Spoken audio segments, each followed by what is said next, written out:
नमस्कार। लखनऊ से इस स्पेशल ब्रॉडकास्ट में आपका एक बार फिर से बहुत बहुत स्वागत है। और ये स्पेशल ब्रॉडकास्ट इसलिए है क्योंकि बहुत ही स्पेशल इंटरव्यू है, वो इंटरव्यू जिसका आप सबको बेसब्री से इंतजार था और सनातन धर्म में जो विश्वास रखते हैं उन्हें भी बहुत इंतजार था और जो लोग विश्वास नहीं रखते हैं उन्हें भी उतना ही इंतजार था। अब तक आपको समझ में आ गया होगा। मेरे साथ हैं उत्तर प्रदेश के मुख्यमंत्री योगी आदित्यनाथ जी। आपका बहुत बहुत स्वागत है सर। नमस्ते जी, धन्यवाद जी। बहुत दिन के बाद आज आपसे इस तरह मुलाकात हो रही है और आप मीडिया से लगभग 1 साल से दूर हैं। कोई खास वजह थी? आप मीडिया से अब आपने बात करना ही, इंटरव्यू देना ही बंद कर दिया? मीडिया में सबसे ज्यादा मेरे समाचार ही छपते हैं। बिना इंटरव्यू दिए? नहीं, बिना इंटरव्यू दिए नहीं। मार्च 2022 में उत्तर प्रदेश विधानसभा के चुनाव संपन्न हुए। विधानसभा चुनाव संपन्न होने के 2 महीने के अंदर ही आजमगढ़ और रामपुर के लोकसभा का उपचुनाव आ गया। उपचुनाव के तत्काल बाद विधान परिषद के 36 सीटों के चुनाव आ गए। इसके बाद फिर उपचुनाव आ गए। दूसरे देश के अंदर और प्रदेश के अंदर भी हम लोगों के लगातार कार्यक्रम लगे हुए थे, तो उन कार्यक्रमों के माध्यम से मीडिया से तो हमारा इंटरेक्शन लगातार बना रहा। तो आपको ये जो पहले तो स्टारडम था आपका, अब आपका सुपर स्टारडम हो गया है, ये कैसा लगता है अभी आपको? देखिए, हम लोग जो पहले थे वही है।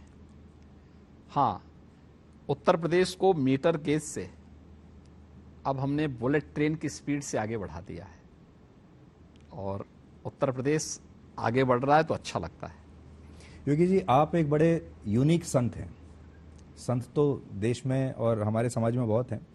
आप एक संत भी हैं, प्रशासक भी हैं और आजकल जो ग्लोबल समिट की, इन्वेस्टमेंट समिट की बात आप कर रहे हैं, अब ऐसा लगता है कि अब आप अर्थशास्त्री भी बन गए हैं। तो एक ऐसा संत जो अब इकोनॉमी की बात भी करता है, फाइनेंस की बात भी करता है, तो एक बड़ा यूनिक सा कॉम्बिनेशन आपने बनाया है। देखिए, हम लोगों ने जीवन को एकांकीपन के साथ नहीं, समग्रता के साथ जीने पर विश्वास किया है और कभी हम लोगों ने इस बात विकास का कभी विरोध नहीं किया। वो ठीक है, मेरे बाने को देख करके लोग पहले क्या बोलते थे या क्या सोचते थे, मैंने कभी उस पर कोई प्रतिक्रिया नहीं व्यक्त की। लेकिन मैं 1998 से लेकर के 2017 तक देश की संसद में था। 2017 में आदरणीय प्रधानमंत्री जी ने और पार्टी ने मुझे प्रदेश की जिम्मेदारी दी। 2017 से मैं प्रदेश में हूं, मुख्यमंत्री के रूप में यहां सेवा कर रहा हूं। हमने अपनी पार्टी की विचारधारा और उनके मूल्यों और सिद्धांतों के प्रति अपनी प्रतिबद्धता व्यक्त करते हुए विकास को फोकस किया है और समग्र विकास की जब हम बात करते हैं तो उसमें निवेश भी आता है, इंफ्रास्ट्रक्चर डेवलपमेंट के कार्य भी आते हैं, लोक कल्याणकारी वे सभी कार्यक्रम आते हैं जो प्रत्येक नागरिक के जीवन में परिवर्तन के वाहक हो सकते हैं। और हमने राज्य के अंदर उन्हीं कार्यक्रमों को आगे बढ़ाया है जो जन अपेक्षाएं थी और जो डबल इंजन सरकार से लोग उम्मीद करते थे। जब आप पहली बार मुख्यमंत्री बने थे, मुझे याद है, तब भी मैंने यहीं आपका इंटरव्यू किया था। उस समय लोग सोचते थे कि आप एक संत हैं, चलो सांसद तो हैं, अच्छा काम किया सांसद रहते हुए, लेकिन आप उत्तर प्रदेश जैसे बड़े राज्य की सरकार चला नहीं पाएंगे। यहाँ अफसरशाही बड़ी मजबूत है और सरकार आप नहीं, अफसर ही चलाएंगे। पहले आपके बारे में ये इंप्रेशन था, फिर आपने उसको ठीक किया, फिर आप एक सख्त प्रशासक की तरह फिर आपने लॉ एंड ऑर्डर को ठीक किया। अब मुझे लगता है एक नया फेज है जब आप लॉ एंड ऑर्डर ठीक करने के बाद अब आप इकोनॉमी पर, फाइनेंस पर और इन्वेस्टमेंट पर ध्यान दे रहे हैं। तो ये सब कुछ आपने एक वेल प्लान्ड तरीके से आपने ये रोड मैप बनाया था कि एक एक करके पहले ऐसे करेंगे और फिर बाद में आखिर में इन्वेस्टमेंट लेकर आएंगे? देखिए, उत्तर प्रदेश में आज जो कुछ भी हम परिवर्तन लाने में सफल हुए हैं, इसका श्रेय मैं प्रधानमंत्री मोदी जी को देता हूं, जिनकी प्रेरणा और मार्गदर्शन में उत्तर प्रदेश जैसे राज्य में हम लोग कुछ करने में हमें सफलता प्राप्त हुई है। और यहाँ की 25 करोड़ जनता की आकांक्षाओं के लिए कुछ करने में हम लोग कुछ सफल हो पा रहे हैं। उत्तर प्रदेश को इस विकास की बहुत दिनों से एक तमन्ना थी उसकी, लेकिन लाएगा कौन? जातिवाद की राजनीति, परिवारवाद की राजनीति नहीं। हमें प्रदेश को समझना पड़ेगा। प्रदेश की 25 करोड़ जनता के लिए योजनाओं को बनाना पड़ेगा और देश के अंदर ये विकास की सोच, जो समग्र विकास की सोच हो, जिसमें गांव, गरीब, किसान, नौजवान, महिलाएं, किसी के साथ भेदभाव हुए बगैर परिवारवाद, जातिवाद, क्षेत्रवाद के लिए कोई स्थान न हो, सबका साथ और सबके विकास के इस भाव को ध्यान में रख करके कार्यक्रम आगे बढ़े। 2014 के बाद वो परिवर्तन देश के अंदर देखने को मिला और उत्तर प्रदेश ने उसी को अंगीकार किया और आज उसके परिणाम हम सबके सामने हैं। अच्छा, मैंने देखा कि मैं सवाल कुछ भी पूछूं, आप जवाब जो आपको देना है वही देते हैं। नहीं, मैं जवाब वही दे रहा हूं जो आपका प्रश्न है। नहीं, पर मैं आपसे कई पर्सनल सवाल भी पूछता हूं। जैसे हर सवाल में मैं आपसे ये भी जानना चाहता हूं कि आपका एक निजी व्यक्तित्व इसमें कहाँ आता है। पर मैंने ये देखा आप अपने निजी व्यक्तित्व के बारे में बात ही नहीं करते, या तो पार्टी या प्रधानमंत्री। देखिए, मेरा कोई व्यक्तिगत जीवन है ही नहीं। एक संत का कोई व्यक्तिगत जीवन नहीं होता है और हम लोग सफल इसलिए हैं क्योंकि जो अंदर है वही बाहर है, जो विचार है वही व्यवहार भी है। जब आचार और विचार में परस्पर विरोध होता है तो जन आकांक्षाओं की प्रतिमूर्ति नहीं बन सकता, जन विश्वास का प्रतीक नहीं बन सकता। आचार और विचार में जब परस्पर समन्वय हो तो जन विश्वास का प्रतीक बनेगा और व्यवहारिक धरातल पर हर एक कार्य को उतार करके परिणाम सामने लाएगा। और पिछले 6 वर्ष के अंदर उत्तर प्रदेश के अंदर ये सब कुछ देखने को मिला है। मैं मठ में जैसे रहता हूं वैसे ही सार्वजनिक चौराहे पर भी वैसे ही रहता हूं। मैं यहां पर अपने ऑफिस में जिस वेशभूषा में रहता हूं, अपने आवास में भी उसी वेशभूषा में रहता हूं। ऐसा नहीं कि अंदर कुछ बाहर कुछ, जो अंदर है वही बाहर है, जो बाहर है वही अंदर है। आपकी इस वेशभूषा से बहुत लोगों को दिक्कत भी होती है, तकलीफ भी होती है। शुरू में लोग आपको स्वीकार करने में उनको परेशानी हो रही थी कि एक भगवा पहने एक संत मुख्यमंत्री कैसे हो सकता है। आपने भी इस परेशानी का सामना किया? हमेशा करते हैं, लेकिन उनका काम और उनकी सोच, देखिए, जिसकी जितनी सोच होगी, जितना विवेक होगा, उन्हें हम उसके लिए दोषी क्यों ठहरा देते हैं? ईश्वर ने उनको जब उतना ही सोचने की सामर्थ्य दी है, उससे ज्यादा की अपेक्षा क्यों करते हैं? इसलिए उधर बहुत ध्यान नहीं देता मैं। अपने उस एजेंडे को जो पार्टी ने तय किया है, जो शासन ने तय किया है, उस एजेंडे को आगे बढ़ाने में विश्वास करता हूं और उसी एजेंडे को आगे बढ़ाने का परिणाम है आरोप प्रत्यारोप सार्वजनिक जीवन में लगते रहे हैं, लगेंगे भी, ये सब चलता रहेगा। लेकिन हमें परिणाम पे फोकस करना पड़ेगा और जब परिणाम आएंगे सबके मुंह अपने आप बंद होंगे। अब मैं आपकी सबसे बड़ी चुनौती के बारे में बात करता हूं, जो आप यूपी ग्लोबल इन्वेस्टर्स समिट अभी आप करने जा रहे हैं। 17 लाख करोड़ का आपने एक टारगेट रखा। ये बहुत बड़ा टारगेट है क्योंकि आपकी पूरी यूपी की अर्थव्यवस्था 18.5 लाख करोड़ के आसपास की है और 17 लाख करोड़ लगभग उतना ही आप यहां निवेश लाना चाहते हैं। अब कोई उद्योगपति आज आपसे ये पूछे कि मैं उत्तर प्रदेश में क्यों पैसा लगाऊं, मैं महाराष्ट्र में क्यों ना लगाऊं, पश्चिम बंगाल में क्यों ना लगाऊं, राजस्थान में क्यों ना लगाऊं, पंजाब में क्यों ना लगाऊं, तो उसे आप कैसे कन्विंस करेंगे? देखिए, उत्तर प्रदेश की कुल जो जीडीपी है आज के दिन पर, वह 23 लाख करोड़ से ऊपर की है और पिछले 6 वर्ष में ये लगभग दुगनी हुई है। हमने जब सत्ता संभाली थी, उत्तर प्रदेश की जो जीडीपी थी वह लगभग 12 लाख करोड़ रुपए की थी। आज वह 23 लाख करोड़ को क्रॉस कर रही है। और जितने की उत्तर प्रदेश की जीडीपी होगी, उससे ज्यादा का निवेश हम यूपी के अंदर करवाएंगे ग्लोबल इन्वेस्टर समिट के माध्यम से। दूसरा, निवेश की और औद्योगिक विकास की कुछ शर्तें हैं जो उसकी आधारभूत आवश्यकता है। सबसे पहले सुरक्षा, कानून का राज हो, उसकी गारंटी यूपी दे सकता है। कनेक्टिविटी, बेहतरीन इंफ्रास्ट्रक्चर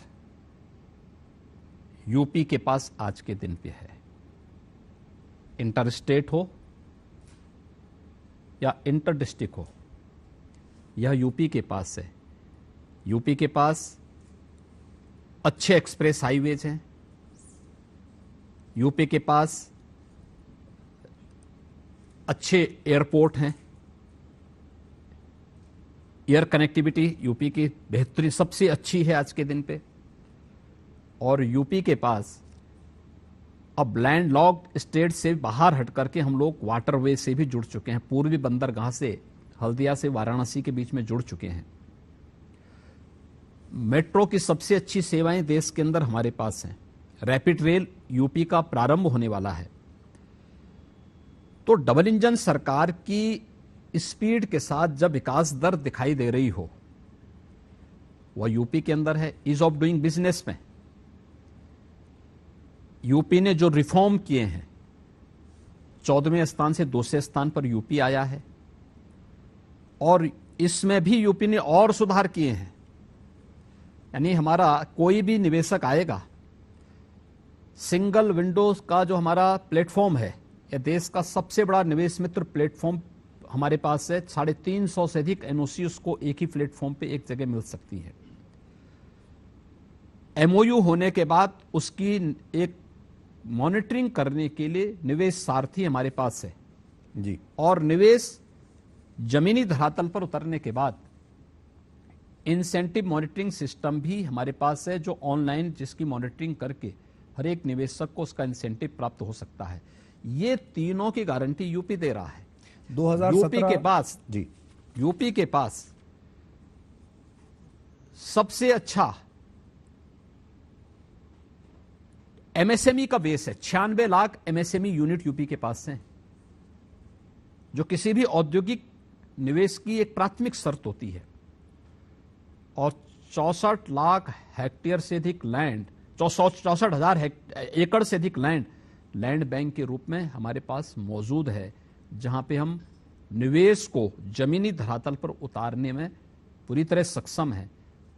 इन चारों पर, और man power, skill and unskilled man power सबसे ज्यादा यूथ यूपी के पास है। तो फिर यूपी पीछे क्यों हटेगा? और यूपी के पास योगी भी है। नहीं, मैं तो सबके सेवा के लिए समर्पित हुई। आपने अपना जो लक्ष्य रखा है $1 ट्रिलियन इकोनॉमी बनाने का रखा है अगले 5 साल में। इसका मतलब है 82 लाख करोड़ की इकोनॉमी आप बनाएंगे। और अगर कैलकुलेट करें तो हर साल आपको 10 से 12 लाख करोड़ का विस्तार करना पड़ेगा। ये इतना मुश्किल लक्ष्य है कि आप समझिए कि क्रिकेट की भाषा में कहूं तो T20 मैच आप खेल रहे हैं, लेकिन हर बॉल पर आपको छक्का मारना पड़ेगा। देखिए, छक्के के आगे भी अगर कोई बॉल पड़ सकती तो यूपी वहां की यात्रा करने को तैयार है। योगी जी, एक हमारे दर्शकों को भी ये लग रहा होगा आज कि हमारे दर्शकों ने आपको लॉ एंड ऑर्डर की बात करते हुए देखा है, बुलडोजर की बात करते हुए देखा है, हिंदुत्व की बात करते हुए देखा है, इकोनॉमी की बात करते हुए, फाइनेंस की बात करते हुए, आंकड़ों की बात करते हुए। ये एक नया अनुभव होगा।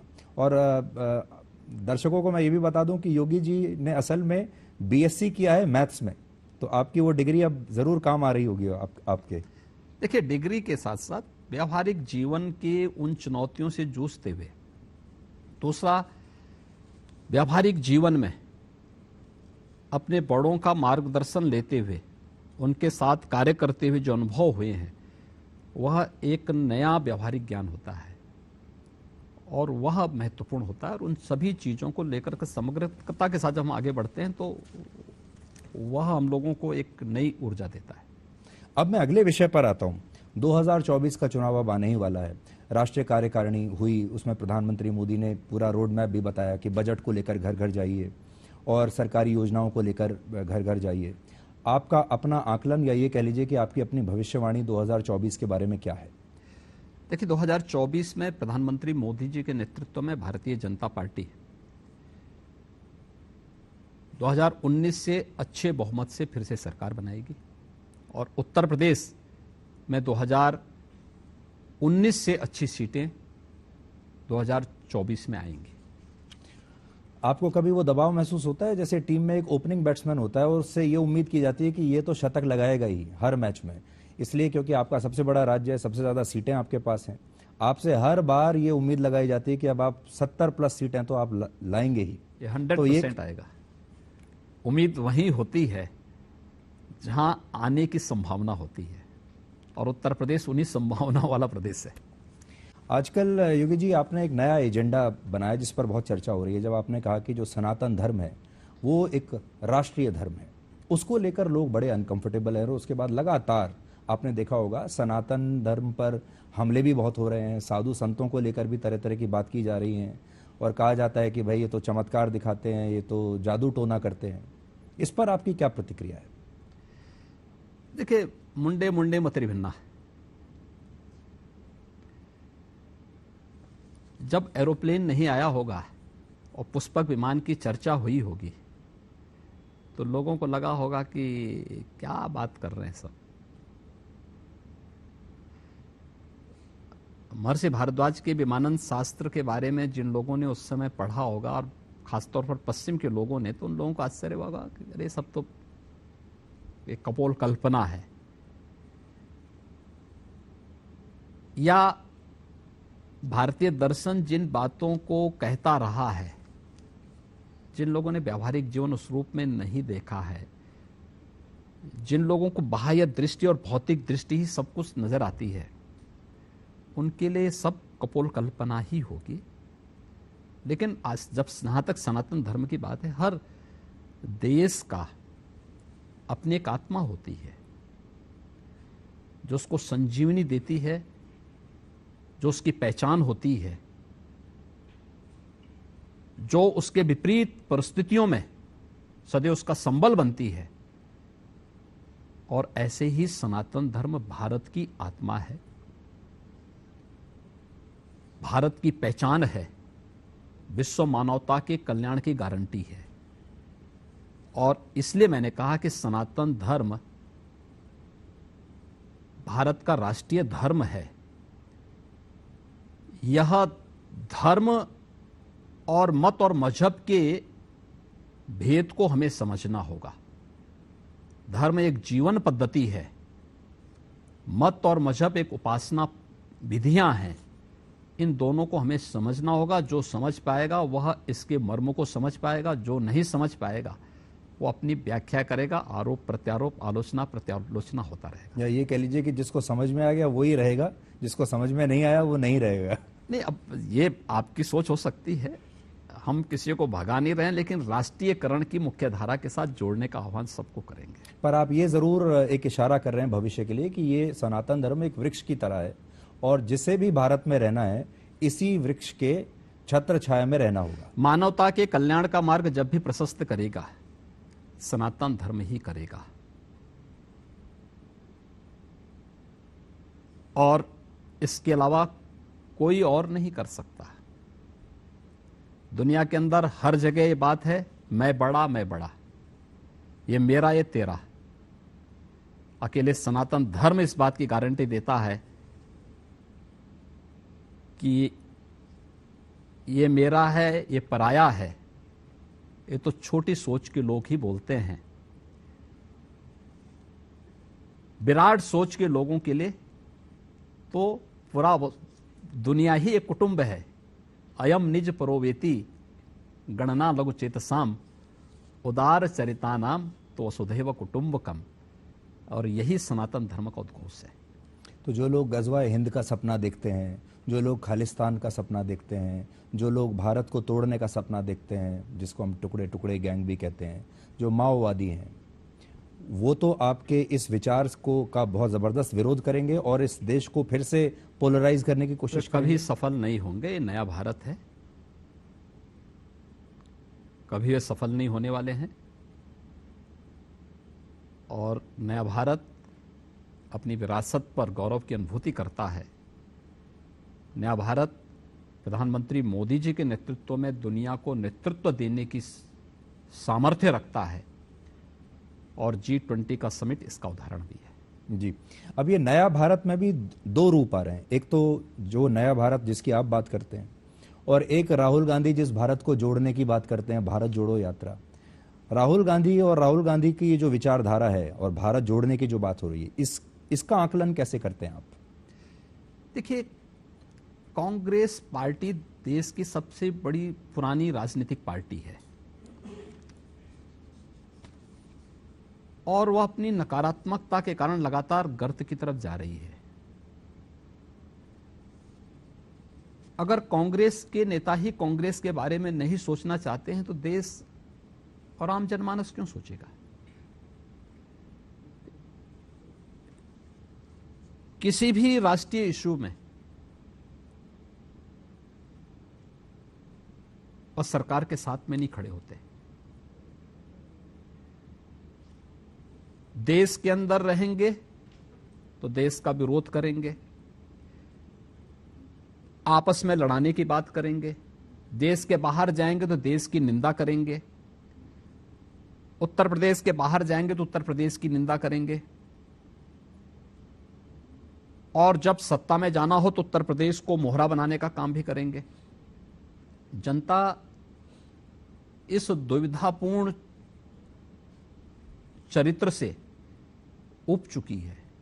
आपने एक बात नोट की होगी कि जो विदेशी रिपोर्ट्स आजकल जो आ रही हैं, विदेशों से जो सब चीज़ें आ रही हैं, ताज़ा ये है, आप देखिए जो हिंडनबर्ग की रिपोर्ट है जिसमें अडानी का ये जो स्थिति पैदा हुई, इससे पहले बीबीसी की डॉक्यूमेंट्री, इससे पहले बाकी के अलग अलग जो एनजीओज हैं उनके बारे में वो बताते हैं कि यहाँ ह्यूमन राइट्स वायलेशन हो रहा है, पोलराइजेशन हो रहा है, जो कट्टर हिंदूवादी ताकतें हैं वो यहाँ मजबूत हो रही हैं। तो ये जो विदेशी रिपोर्ट्स हैं ये हमारे देश की राजनीति में बहुत एक अहम रोल देखिए प्ले कर रही है। ये चीजें जब भी चुनाव आते हैं उसके आसपास इस प्रकार की बहुत सारी चीजें आएंगी, लेकिन नेतृत्व के प्रति देश की जनता के मन में जो विश्वास है वह बड़ी बात है। और इस पे कोई भी प्रतिक्रिया व्यक्त करने के पहले विपक्ष को भी उन साजिशों के बारे में जरूर सोचना चाहिए जो भारत के खिलाफ अंतर्राष्ट्रीय मंचों पर रची जा रही है। सनातन धर्म पर जो हमले हैं अचानक से आपने देखा होगा बढ़ गए होंगे। अब जब सनातन धर्म से जुड़ा कोई संत कोई बात करता है तो उसको कहते हैं तो चमत्कार दिखा रहा है, जादू टोना कर रहा है। दूसरे धर्मों से जुड़े हुए जो लोग हैं जब वही वो काम करते हैं तो उसको वो बहुत रैशनल मानते हैं। मदर टेरेसा अगर कहे तो उसको वो बोलते हैं कि ये दैविक शक्ति है, लेकिन हमारा कोई संत अगर कोई चीज़ भविष्यवाणी कर दे तो कहते हैं कि ये जादू टोना कर रहा है। ये आपको क्या लगता है कि जानबूझकर इस समय ये हो रहा है ताकि? देखिए यही दोहरा चरित्र तो उनको हमेशा कटघरे में भी खड़ा करता है, उन्हें अविश्वसनीय भी बनाता है। हमने अपनी बात किसी पे थोपी नहीं है, हमारे किसी संत ने किसी पे अपनी बात नहीं थोपी है। आपको अच्छा लगता आप देखिए, नहीं लगता मत देखिए। आपको जो पसंद आए वो करिए। अभिव्यक्ति की स्वतंत्रता में किसी को कोई बाधा नहीं, लेकिन उसके नाम पर आप पूरे देश को कोसिए मत। उसके नाम पर आप देश को गाली नहीं दे सकते। पूरे भारत को और भारत की आत्मा को पर कुठाराघात नहीं कर सकते। और मुझे लगता है इसकी छूट और इस प्रकार की उच्छृंखलता करने की छूट किसी को भी नहीं दी जानी चाहिए। पर आप देखिए, रामचरितमानस के बारे में जिस तरह की आपत्तिजनक टिप्पणियां आजकल की जा रही हैं, किसी और धर्म के ग्रंथ को लेकर ये कल्पना भी नहीं की जा सकती। देखिए, ये वे लोग हैं जिनका अपना कोई डेवलपमेंट का एजेंडा है ही नहीं। डेवलपमेंट के एजेंडे से ध्यान हटाने के लिए इस प्रकार के मुद्दों को उठाया जाता है जो समाज में वैमनस्यता पैदा कर सके, लेकिन वे कभी सफल नहीं होंगे, क्योंकि उनकी असलियत समाज समझ चुका है। आपकी लोकप्रियता के बारे में बात करते हैं। आपकी लोकप्रियता लगातार बढ़ी है हाल के दिनों में। पहले मैंने आपको कहा, पहले आप स्टार थे, फिर सुपरस्टार हुए, अब तो उससे भी शायद ज़्यादा आपकी लोकप्रियता बढ़ रही है। और आप हिंदुत्व के एक पोस्टर बॉय के तौर पर लोगों के सामने हैं, उसमें भी हार्डलाइनर हिंदुत्व। तो आप अपनी इस छवि से बिल्कुल सहज हैं? इस छवि के साथ आपने जानबूझकर ऐसी बनाई है या आप? देखिए, मैं एक योगी हूं और ये एक योगी के रूप में ही रहना पसंद करता हूं। ना मैं हार्ड हूं ना सॉफ्ट हूं। मैं केवल एक योगी हूं और योगी के रूप में अपने दायित्वों का निर्वहन कर रहा हूं। देखिए, पहले जब वाजपेयी जी थे तो वाजपेयी जी सॉफ्ट चेहरा माने जाते थे, आडवाणी जी हार्ड लाइनर माने जाते थे। फिर आडवाणी जी आए तो मोदी जी हार्ड लाइनर माने जाने लगे। मोदी जी आए तो अब योगी जी जो हैं, मोदी जी एक सॉफ्ट फेस दिखते हैं और आप हार्ड लाइनर। तो ये पूरी मैं देख रहा हूं कि बीजेपी में एक चेंज चली आ रही है। देखिए, मैं एक सामान्य कार्यकर्ता हूं और हिंदुत्व ना हार्ड होता है ना सॉफ्ट होता है, और केवल हिंदुत्व होता है और वह भारत की जीवन पद्धति होती है और कोई शब्द नहीं है। भारत की जो मूल जीवन पद्धति है वही हिंदुत्व है, उसके सिवाय कुछ नहीं। सोशल मीडिया पर आप बहुत आजकल लोकप्रिय हैं। आपके मैं लगातार देखता हूं, आपके मीम्स भी बनते रहते हैं, आपके वीडियोस भी चलते रहते हैं और सब जगह, ट्विटर पर भी, इंस्टाग्राम पर भी, फेसबुक पर भी। तो इसके पीछे कोई आपकी सोशल मीडिया टीम काम करती है? आपकी ऑर्गेनिक लोकप्रियता है? और कई बार ऐसा होता है कि लोकप्रियता बहुत ज्यादा बढ़ जाती है, वो भी खतरनाक होती है। देखिए, मेरी कोई टीम नहीं है और हमारी कोई टीम अलग से काम नहीं करती है। कौन लोग हैं, मुझे लगता है कि इसके बारे में लोगों को स्वयं जांच करनी चाहिए जी। और देखिए, आप सोशल मीडिया को एनालिसिस करने के बहुत सारे प्लेटफॉर्म मौजूद हैं जी, उसके माध्यम से जांच करनी चाहिए, सही तथ्य सबके सामने आ जाएंगे। अलग अलग जो सर्वेज होते रहते हैं आजकल, उसमें एक सर्वे इंडिया टुडे और सी वोटर का ही था, मूड ऑफ द नेशन। उसमें बताया गया कि इस समय आप सबसे अच्छे मुख्यमंत्री हैं पूरे देश में। 39.1% लोगों ने आपको वोट दिया, मतलब आपको अरविंद केजरीवाल और ममता बनर्जी से भी ऊपर रखा। तो आप कह सकते हैं, आप खुद भी ये मानते हैं कि आप भारत में नंबर 1 मुख्यमंत्री हैं? देखिए, मैं ये नहीं मानता कि मैं अच्छा हूं और मैं ये भी नहीं मानता मैं बुरा हूं। मेरे लिए अच्छा और बुरा दोनों में समत्व भाव रखने की सामर्थ्य है। मैं उत्तर प्रदेश की जनता की सेवा कर रहा हूं। पार्टी के द्वारा दिए गए उस एजेंडे को जो उत्तर प्रदेश की जनता के लिए कल्याणकारी हो, उसको लागू करने का प्रयास करता हूं और उसको प्रयास करने के लिए निरंतर जो भी अपने स्तर पर जिस भी प्रकार के कार्यक्रम को आगे बढ़ाने की आवश्यकता होती है, उस कार्यक्रम को लेकर के चल रहा हूं। हमने ये भी एक सर्वे किया कि भारत में नेतृत्व को लेकर लोगों के दिमाग में किस किस के चेहरे आते हैं। ऑब्वियसली प्रधानमंत्री मोदी तो उसमें बहुत ही आगे हैं और पहली चॉइस पूरे देश की वही है, लेकिन उनके बाद जिनके बारे में बात होती है उसमें भी सबसे आगे आप ही का नाम आता है। देखिए, मैं किसी भी पद के लिए दावेदार नहीं हूं। मैं योगी हूं और योगी के रूप में ही अपना जीवन आगे बढ़ाना चाहता हूं। आप उत्तर प्रदेश में ही रहना चाहेंगे या कभी दिल्ली भी जाना चाहेंगे? देखिए, मैं उत्तर प्रदेश की जनता की सेवा कर रहा हूं और उत्तर प्रदेश में ही मेरी रहने की इच्छा भी है। बाकी मेरी कोई अन्य इच्छा भी नहीं है। पर आप कभी इस तरह के सर्वेज को देखते हैं, इस तरह की जो सोशल मीडिया पर आपके लेकर जो इतनी फुर्सत हो तब कोई देखे ना। तो आप कंज्यूम करते हैं सोशल मीडिया? नहीं, बहुत कम, बहुत कम।